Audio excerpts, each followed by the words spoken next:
Greg Cote has to go to the bucket of death. He will do so in a minute. Amin Al-Hassan objected to an assortment of things being said during the Draymond Green discussion, so he will join us to yell at everybody in a second. I know that we've been playing doctors at the microphone for the last couple of weeks, and I can't possibly know what it's like to have to play an NFL football game throwing a football with a torn labrum.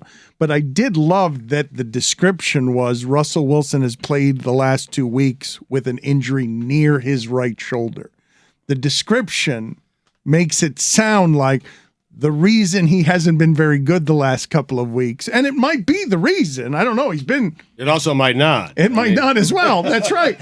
He hasn't been good all season. It's his sides on his back, and it may not actually be the side that he throws, and it's certainly not a labrum. It's a lat.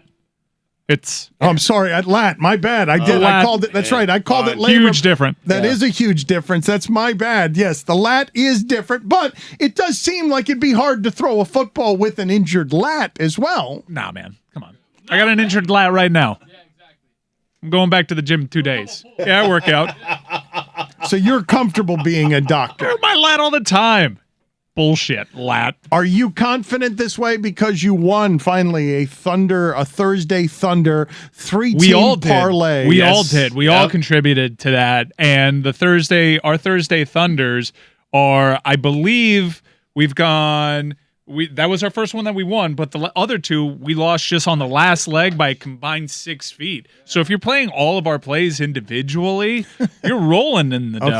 Okay, but if you're not and you're just taking it the way we're delivering it, you've lost most of the season except for last time. But we did totals, and that's normal. Like you can play those normally without dropping a bunch of bigs. So I would play these individually. A $50 bet on our would have won you almost $400. So congratulations! I think on the juice, this has been a profitable Thursday Thunder because of the way that the parlay was it plus 360. Dan, we're seeing the ball. We're seeing the ball really well when it comes to this football season. We are on top of it, and I know that the crows came home to roost. That's not the saying. Yeah. When it came to college football, I had a 1-6-1 weekend. Chickens came home to given roost. Given that Stugotz didn't immediately get in there with his record, I assume 4-3-1 in the NFL, still doing very well, both college football and the NFL for the season. I am crushing it. I mean, I think, Dan, I'm not certain anyone is picking games at a better clip than I am in the entire country. Well, you just went 1-6-1. Well, that was unfortunate. I was doomed. He got too big for his britches on this. That's what happened. Is that he was feeling himself too much. So instead of just doing like 4 or 5 games, he decided I'm picking 18 games every week. He does that naturally, all the time. And half of them he'll tell you like I haven't watched a single game of these people this year, but they're going to win by a field goal. And I took Nevada. Also, you're behind Mike in the one pool we're all in together. You're behind Mike. And stealing Mike's picks. And I'm not stealing any of Mike's picks. You said you're the best picker in the country, and you're behind. You're not even the leader in this room. What is my record for the year? Look it up. Well, you were 1-6-1. Well, I know what your record is. I was 21-9 headed into the weekend. And now you're 22. That's still good standings are getting sent out. Still good. So that's 21 plus 1 is 22. You're 15-10. 22, 15-1. Nothing wrong with that. There is no larger fool in the universe than the one who thinks that they figured out football. Tony, congratulations on your Jacksonville is good take that lasted a month. I still hold that one. That one. Jacksonville's good. Yeah, they had a bad game. What do you want me to do? Wow. Everyone has a bad week, Tone. I mean, that's it. Trevor's been bad 2 weeks in a row. At home, not many people have that bad week to the Houston Texans. At home? Well, no one has this season had that bad a week at home to the Houston Texans. But he hedged his bets with his Davis Mills take. Yep. Which is Davis Mills not that bad. Double win for me. Either way, double win. Yeah. No, it's not a double win. No, it's a growing pain for Jacksonville. This is going to fortify them for later on in the season. It's a win-win. Yeah. Fortify. Has it ever happened before? It can't even be close to ever happening before, correct? Where anybody in football has 4 touchdowns on 25 receiving yards in a game. The way Travis Kelce did last night, correct? Got to be a record. Has to be. That's simply not something that could have come close to. I can't imagine that it would have been something that had happened in any way before. Amin will join us shortly here, but Greg, are you ready to go to the bucket of death? It has been a bloodbath. I've lost 3 times. Whitty's lost 3 times. Jessica's lost 3 times. You've lost 3 times. Stugotz? 0 times he's lost. Roy picks Best for in the him. country, He's yeah. 5-0 at the bucket of death. Tony's just got a question mark by his name for some reason because we're poor at tallying these, I guess. No, because last week Tony claimed that he was on his 3rd week of the Golden Helmet of Life when the week before was his 3rd week. So So he lied to us? yeah, he lied and there was nothing selected. It's So just this bad rule follow. Like Yeah. that's on the commissioner as much as Tony. I mean, there Don't were start 4 with people me. of us here in the room, so out of the 4, no one could hold him accountable. Are you ready to pick from the bucket of death, Greg Cote? Yeah, I'm doing calisthenics here to get ready. Okay. Watch out for that That's lat. good. It's just, okay, are you ready? Yeah. that noise. Is a lat an abbreviation for something? Yes, What is it? What's the full word? lateral something, right? Thanks, Dad.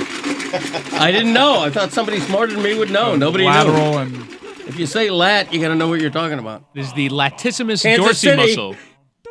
Chiefs. Steps on the info. Oh shit! They're They playing play the the Bills. Bills. Worst week to get the Chiefs. God damn it! I'm gonna throw this back. I'm sorry.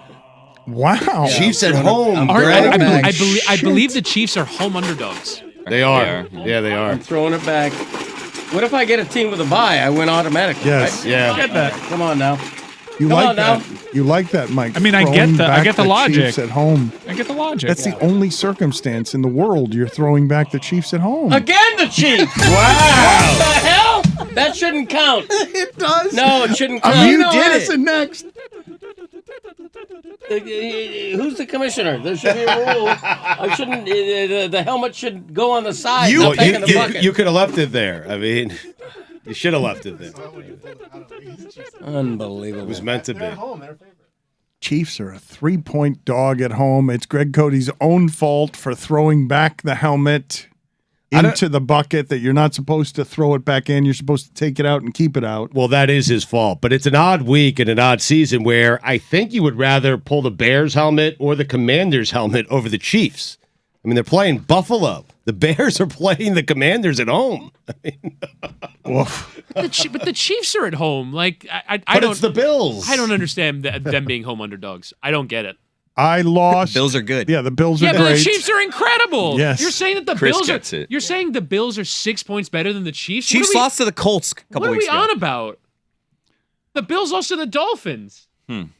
Football's weird. I mean, yeah, football is weird. Thank you, Chris. It's good analysis. I don't understand why any spread in the That's entire right. league it could That's right. happen. I had the Packers. Felt good about my 8-point spread. Going to London, playing the Giants. I am now losing You for the and betting third time. good quarterbacks and big favorites. Across the pond. I mean, how about that? You had that game too. I had the Packers. I felt so good about that game. I mean, What are you happens. laughing about? Are you laughing about the across the pond he snuck in there? I mean, how about that? It was the ending.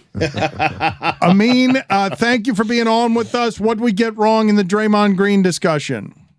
Well, first of all, the thing you didn't take into account. Hold in on, the your Giants sound package- sounds like shit. Hello? Let's see if we can fix that. You're a professional broadcaster. We will see if we can fix your He sound. sounded so good before. I literally didn't do anything. Flip I've your really original done sound nothing. on. You're Let's in see a if this works. submarine. sound like you sound Original like sound, you're duh. underwater. And turn your level down. You're Scarlet. Okay, how about now? Good sounding How audio. about now? Perfect. All right, Very good. is this good? Yes. Okay. All right. Let me do that again. The thing you didn't take into account in the Giants Packers game was the conversion rate. See, you're using empirical units. The metric system, that +8 turns around, it becomes a -8. What did we get wrong on Draymond Green? Solid opener. Thank you, Chris. A lot. only get better. A lot. I couldn't keep track with how many different things. I guess let me start with Billy. You said that Steve Kerr has an opinion on what you had for dinner, but didn't say anything about this. He did a whole press conference, Billy. He did a whole press conference talking about it. Well, if you missed it, that's one thing, but you can't say he hasn't said anything. I got to be honest. In Billy's defense, what came out of his mouth sounded really good. Whether it was true or not didn't matter. It sounded perfect. Okay, good job, Yeah, Bill. Steve Kerr was going after the person that took the video. I mean, No, he held Draymond accountable. He made it clear that this is really serious. But what he's saying, what have and they this- done? How have they held him accountable? They're just he's saying not- it's wrong. They he's- haven't held him accountable. He's staying away from the team. He said he's not going to be around the team for a while. They asked him, "Is that a team decision?" He said it's a mutual decision between the team and Draymond Green. That's sitting for on him the to fence, take some though. time away? That's like a non-statement. He could say that's our decision. He needs to go away. He kind of sat on the fence. He's like, oh, it's a mutual thing. That's him. That's him covering Draymond a little bit there. Not really. I think it's something where everyone recognizes that something bad happened and this guy needs to not be around. I think the other thing to keep in mind is when they're talking about who leaked the footage, Steve Kerr talked about this in his press conference. He said, I've been involved in the league for over 30 years. I've seen at least 20 fist fights. This happens. I know this is shocking to people. Earlier, Stugotz, I lied before we started recording. I told you didn't say anything wrong. You did say something wrong. I remember now. Okay. You said usually it's a shove and a guy shoves back. What you guys are describing is NBA game fights. That's an NBA game fight. That is not how NBA players fight.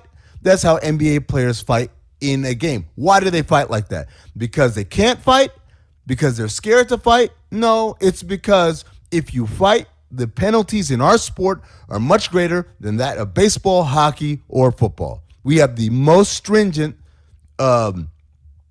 regulations dealing with particularly closed fist fights. That's why we don't see them in the NBA anymore after decades of seeing it happen all the time. The NBA changes rules. So as a result, what you guys are describing is what happens in an NBA game. In an NBA practice, guys fight. Guys punch each other. I've seen guys choke each other. This happens. What Steve Kerr's talking about is it happens internally. We deal with it internally. And we move on. It does not become a public spectacle. At most, you hear a story about Zach Randolph was chasing Ruben Patterson in practice, right? Or Steve Blake was fighting against John Gilchrist in practice. You hear stories. You don't necessarily see them. And as a result, they're able to deal with them without a whole lot of conjecture. The leaking of the video made it impossible to deal with this without having a spectacle. And that's why they're talking about it. Also, just the sense of privacy. Like the idea is when you are in an NBA team or in an NBA locker room, there's an expectation that everything that goes on in here stays within here. And that expectation has withered away over the last decade or so. That's what they're talking about. Your thoughts are what when we say it doesn't seem right? It doesn't seem correct for there to be more consequences for the whistleblower than for Draymond Green. It doesn't seem logical to think that Jordan Poole should forgive Draymond Green, given that this leaked, and now we're in a position where it seems like the Warriors are more upset by the leak than they are by the action, because the leak, as you say, is something that doesn't happen. What Draymond Green did is something that happens. Precisely that. There's stuff that happens and stuff that doesn't happen.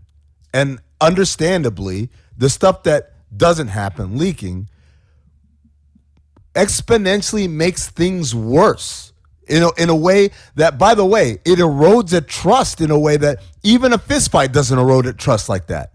Now, Jordan Poole and how he feels, that's a different conversation. We'll set that aside for a second. And you should say, by the way, when talking about the eroded trust, because Jordan Poole might find it harder to trust Draymond Green than whoever leaked that video going forward forevermore.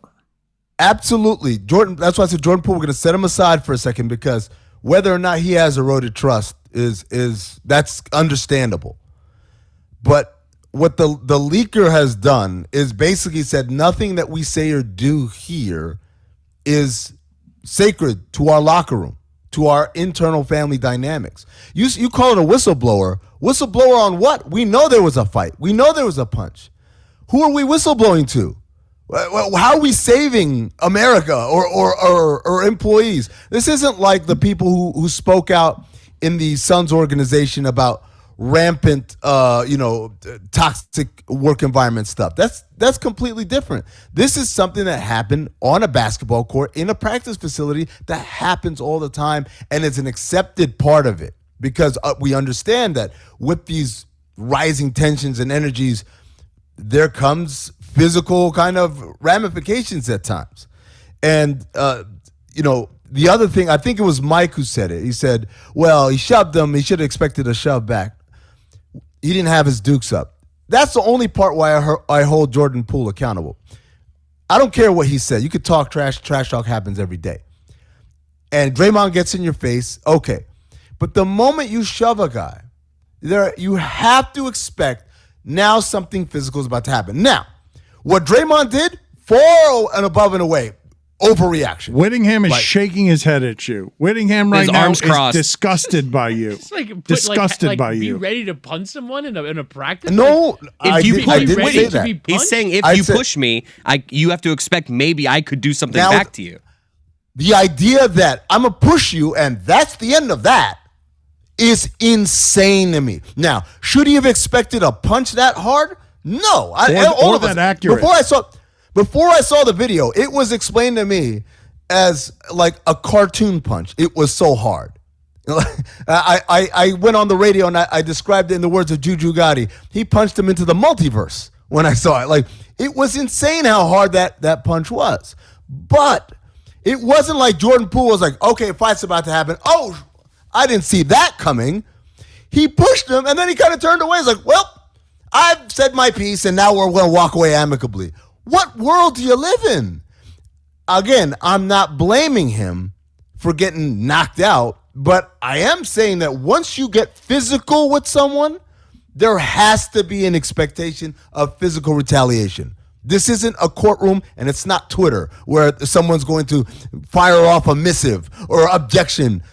It's a basketball court where people are, again, very physical, very aggressive, and in this case, very emotional. And finally, KYP. Know your personnel.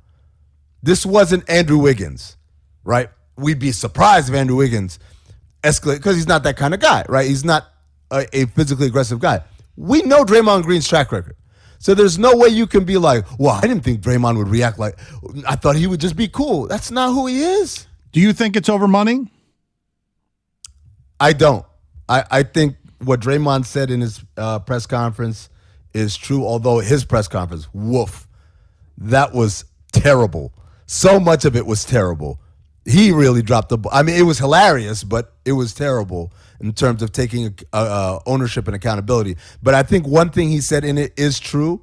He's going with some stuff in his personal private life that is consuming him, and his reaction to a shove had more to do with that and him being in a bad frame of mind than it did what Jordan Poole said or what contract issues going on.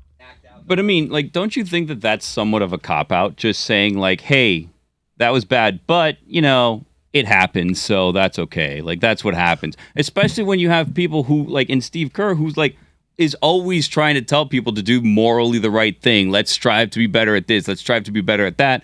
And then it happens on his watch, and the response is just like, well, it happens, and sorry that you saw that. Like, it's not a good look.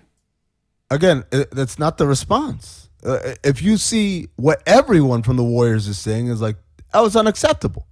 They've all kind of condemned it as unacceptable. But only after the video came out.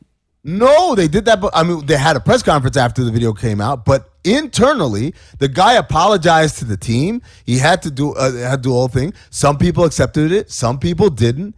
And there were going to be ramifications because we knew that this was a particularly vicious blow. We just hadn't seen it yet. But the reality is, Billy, is that at the same time, there are a separate set of rules that apply there that don't apply to us in regular life.